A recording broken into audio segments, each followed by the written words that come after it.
Welcome everyone, this is Andre's Restart, and right now I am on hype overload. This is the second Metroid Prime 4 video of the week, and I don't know, there may be more coming because things are happening right now. The Metroid Prime 4 cover-up is continuing actually, and we may even be seeing Prime 4 in the next Nintendo Direct, and apparently the game is phenomenal. There's a lot going on here, so I want to dive headfirst into this. It's just so exciting.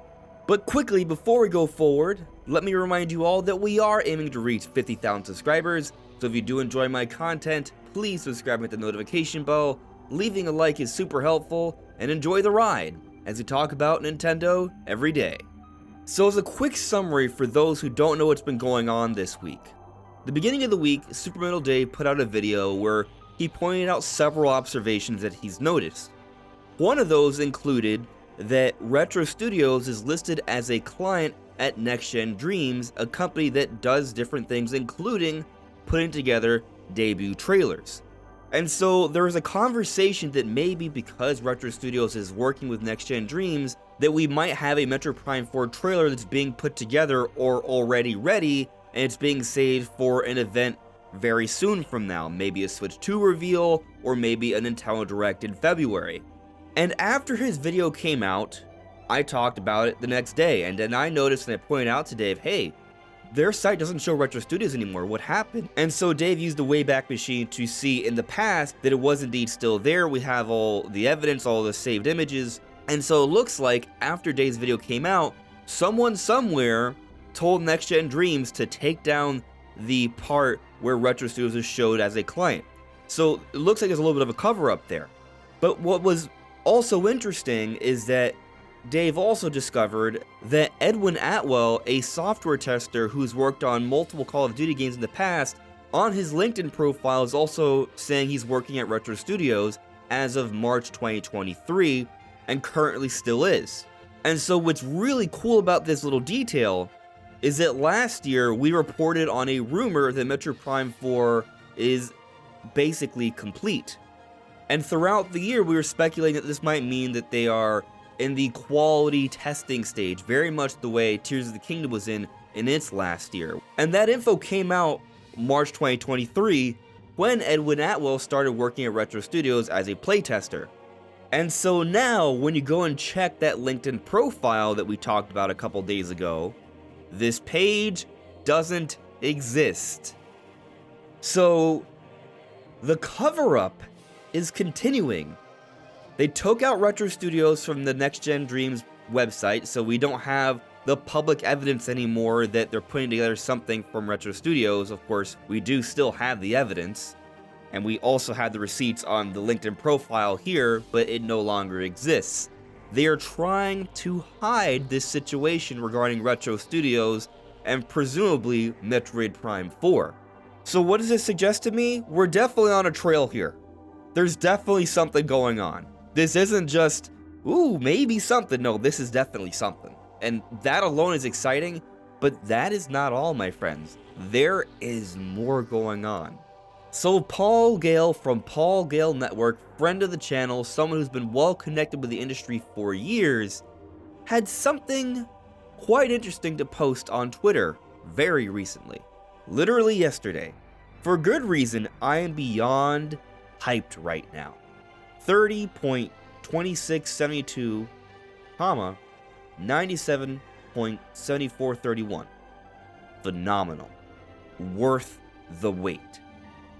So, what do these numbers mean? Well, it looks like they're coordinates, because when you put them in, they're for Austin, Texas.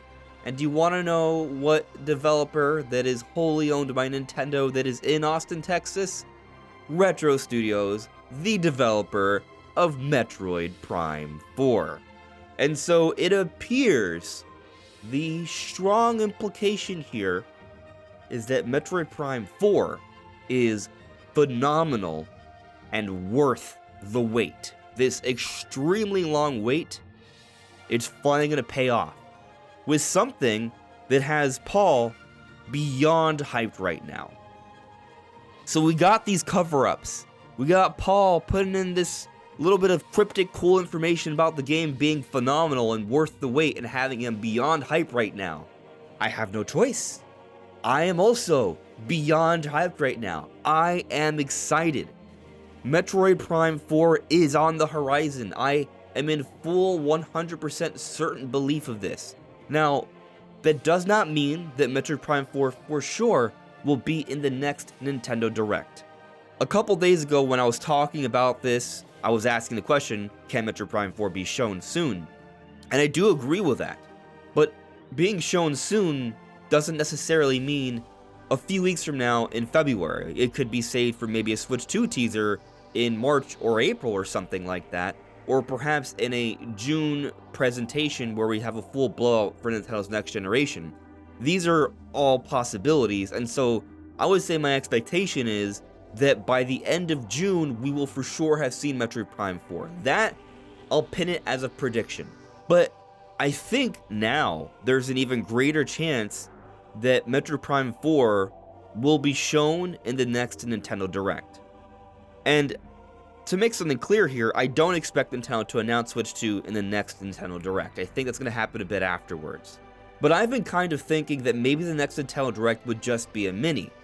Of course, if Metroid Prime 4 is going to be there, it's no longer a mini.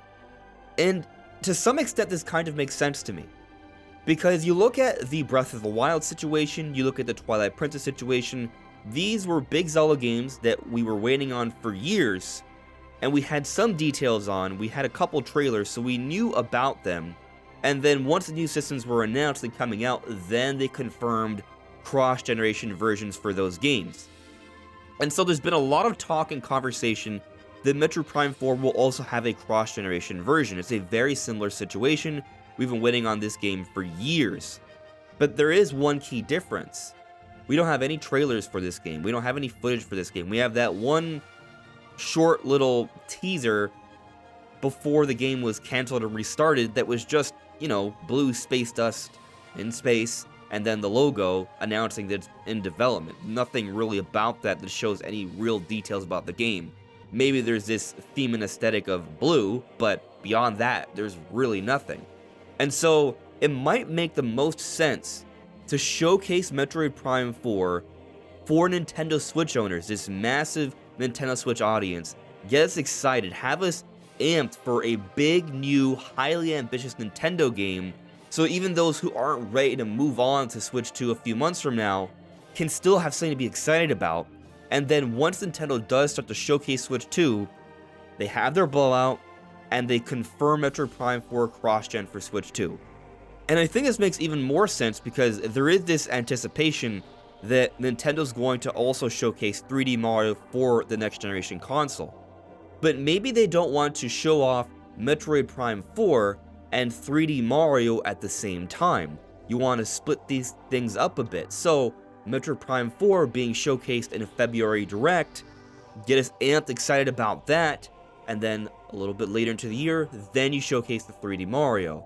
And both end up being key pivotal titles in Nintendo's second half surrounding the launch for Switch 2. Of course, Prime 4 would still come to Switch as well.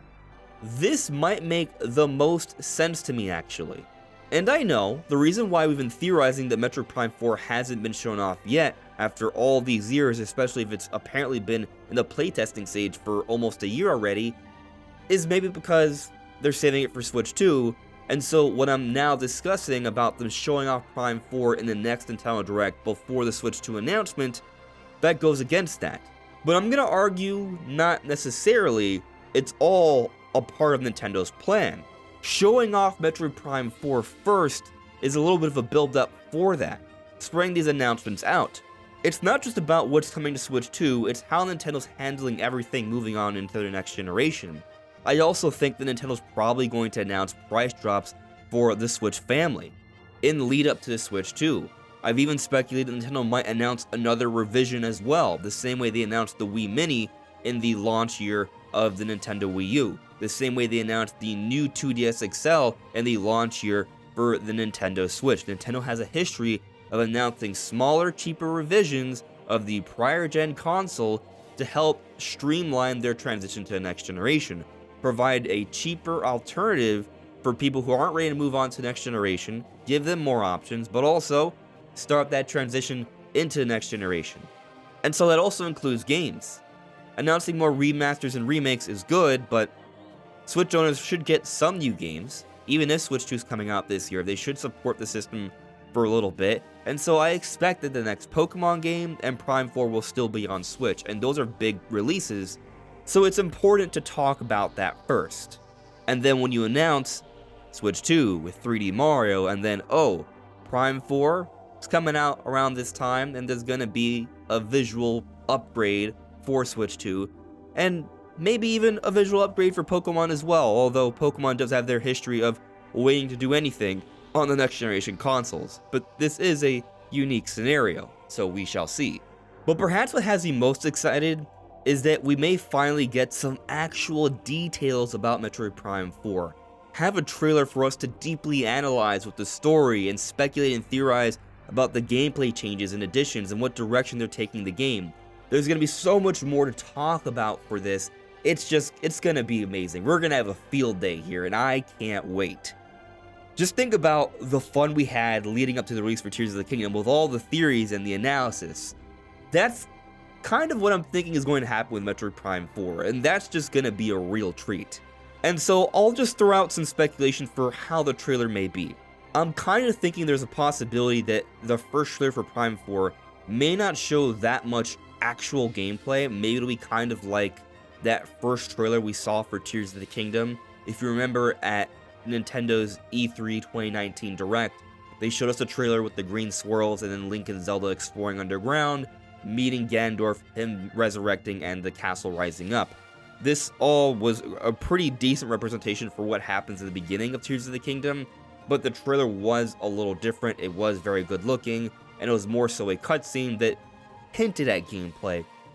And so maybe we see something like that for Prime 4, where we get some sort of exposition trailer that really kind of sets up the core story, and it's done in a way where it looks amazing, but it's not necessarily straight gameplay, so they're kind of still keeping their cards close to the chest until they start to showcase Switch 2 stuff. Or maybe they do just give us a typical debut trailer with straight gameplay because they are just that confident that the game looks amazing even on Nintendo Switch, which, looking at how good Prime Remastered is pretty conceivable. And so maybe with this trailer we see a little bit of Silex, maybe we see the Metroid egg he stole at the end of Federation Force, maybe we get some hints that this Metroid, this baby Metroid, is going to become the next Prime Metroid, hence the name, Metroid Prime 4. But I'll keep it at that for now. I am very optimistic that there is going to be a lot more to talk about when it comes to Metroid Prime 4 in the not-so-distant future. But what do you all think? Let me know in the comments below. This is Andres Restart. Thank you so much for listening and watching, and I'll see you all really soon. Take care.